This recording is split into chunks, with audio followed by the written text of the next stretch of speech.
Dear friends, we're looking at the wilderness tradition now, chapters 16 to 18. If you remember, this is connecting the two major traditions, the Moses tradition and then the Sinai tradition, the Exodus tradition, the New Covenant traditions. So this is the travel music in a sense between those two great traditions. God led his people out of Egypt into the desert to worship him there. And it's in the desert at Mount Sinai or Horeb, according to which tradition we're reading, that they will receive the Torah, the great gift of Yahweh, and enter into a covenant relationship with him and become his people, the people of God. Yahweh's people, God's people. So God therefore wishes his people to be born in the desert.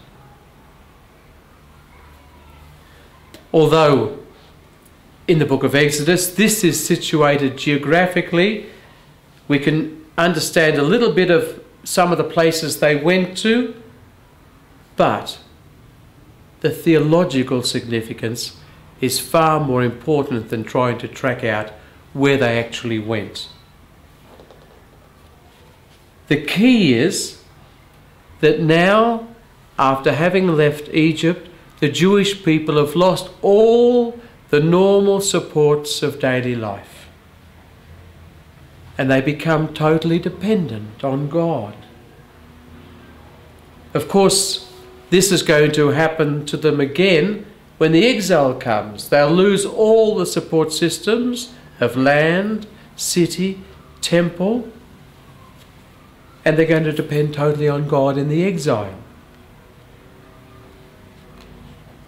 Theologically for us, Christians in Australia today, we could also say that we've lost a lot of the supports of the older faith. That's the older generation would understand that. And we are in a wilderness, wondering what God's going to do for us in the church. So that's a good place to be, but an uncomfortable place to be. It's good because we're no longer relying on a lot of things that gave us a sense of identity in the past, but we're dependent on God. So what does it mean to be in the desert? Well, the desert in Scripture has a bit of a negative connotation and a bit of a positive connotation. Positively, it means exactly what I've just been talking about. If all support systems of daily living are gone, then God will look after us if we ask him to. God will support us. God will give us manna from heaven. In Hosea chapter 2, that is why I'm going to lure her and lead her out into the desert, and I will speak to her heart. That was the great prophet Hosea. God speaks deep into our hearts, away from the bustle of the crowd in the desert. That's a very positive and wonderful meaning. And it's been all through our history that people have gone out into the desert to meet God. But negatively, there is a negative connotation too. It means that, well, my true heart is revealed. And am I able to cope with all that comes from me now as I face not having supports? There are trials, there are temptations for me in the desert. There are murmurings because we miss the simple life. And in the wonderful Psalm 95, which is used most days as the first psalm of the day, the invitatory psalm, this is what we hear.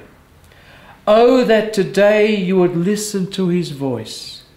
Harden not your heart as at Meribah, as on that day at Massah in the desert, when your fathers put me to the test, when they tried me, even though they had seen my works. We put God to the test, and we're put to the test. We know in the beginning of the Gospels, Jesus relives in his own person this formative experience of the Jewish people. He lives it for 40 days, not 40 years. He's tempted, but unlike the Jewish people, he doesn't give in. He becomes faithful. Man does not live on bread alone, but on every word that comes from the mouth of God. And so the desert has been very significant in our Christian experience. We think of the desert fathers and mothers, that extraordinary movement of lay people especially.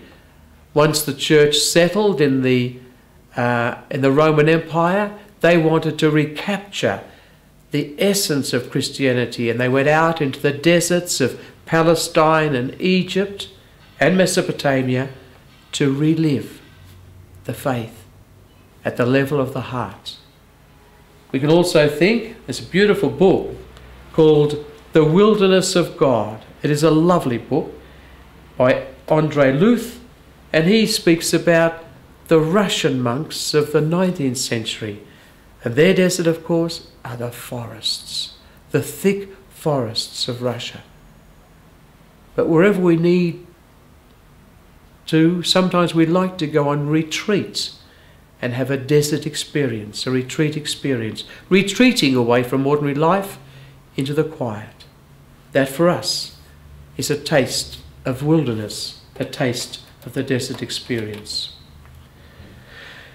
Second thing I'd like to talk about are the manna and the quails, the sustenance that God's people have.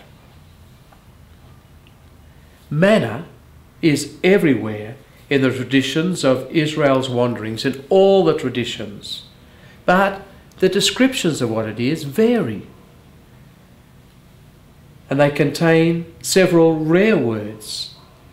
So we think they're immensely archaic traditions that go right back to that experience. We know that the word means, in some way, what is that? Manhu. It seems to have incredible physical attributes. It's flaky like frost. It's shaped like a coriander seed. It's yellowish like gum resin. It tastes like honey-soaked wafers, or it tastes like cakes baked with oil. And it's strange because it fragments, it disappears by the next day. Unless it's a Sabbath day. And then it's okay. It could be edible secretions of a type of lice. Yes, lice, which is found in the Sinai Peninsula. But really, as we listen to this, there's something preternatural about it, this manna, because it's meant to be a gift from God, a gift from heaven. In Psalm 78 we read, He commanded the clouds above and opened the gates of heaven. He rained down manna for their food and gave them bread from heaven. Mere mortals ate the food of angels. Interestingly, in the feast of Corpus Christi, St. Thomas Aquinas had a singing about the bread of the food of angels, manna from heaven. We've seen the Eucharist very much in that light. A little bit about the quails then. Well, it's possible that they are migratory birds flying in from Africa or blown in from the Atlantic. They're often very exhausted and they can be caught by hand. So there's a little possibility of that in the background to this story. There is a parallel